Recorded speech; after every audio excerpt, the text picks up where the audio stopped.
بسم الله الرحمن الرحیم. زمانو خورشید احمد خورشید دی. په خورشید ابن لبید باندې مشهورم.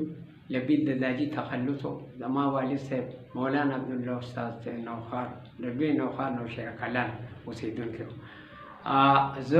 زما یو کتابم چاپ دی ګلشن خورشید، او زه په اسلام آباد کې دا وخت سره د خپل بال بچه مقیم د هغې نوکری دی دلته، او په دې لړ کې موږ دلته مقیم یو. او زه دلته د پښتو ادبي سوسایټۍ چې د پښتو ادبي ادب دپاره ډېر هلې ځلې کوي او د هغې سره منسلک یم، لکه د هغې د مجلس عاملې غړی یم، او هغې کې زموږ ډېر ښکلي ښکلي مشران دي، هغوی د پښتو ژبې خدمت کوي او موږ د هغوی په مشرۍ باندې فخر کوو. دې وخت کې زه تاسو ته خپل یو غزل اورم کلام. په زمانہ میں دا کردار لیدا، څوک می خیر خوا څوک می اغیار لیدا. په زمانہ میں دا کردار لیدا، څوک می خیر خوا څوک می اغیار لیدا.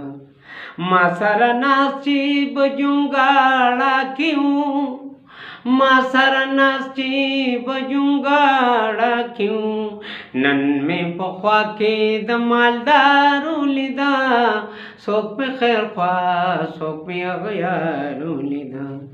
هغه ساقي چې ویشل جامونه، هغه ساقي چې ویشل جامونه، نن می د میو طلبګارو لیدا، څوک می خیر خوا څوک می اغیارو لیدا.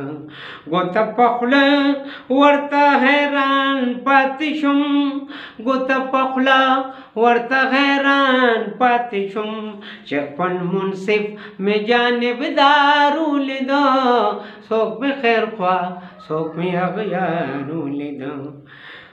په خوله رام رام ترخ کې چاړه ورسره، په خوله رام رام ترخ کې چاړه ورسره، یار د لستوڼي می خامارو لیدا، څوک می خیر خوا څوک می اغیارو لیدا. ټاټکې په سر خولي بهیږي ترېنه، ټاټکې په سر خولي بهیږي ترېنه، بیا هم نهر می مزدور کارو لیدا، څوک می خیر خوا څوک می اغیارو لیدا. جاسوس د کور غل د بهر راغلی، جاسوس د کور غل د بهر راغلی، په اورستی می هر یو خارو لیدا، څوک می خیر خوا څوک می اغیارو لیدا. د سترګو تور د زړه ټکور چې مې و، د سترګو تور د زړه ټکور چې مې و، نن مې د خاورو په انبارو لیدا، څوک می خیر خوا څوک می اغیارو لیدا. ابن لبید وایي خوشحال به شمه،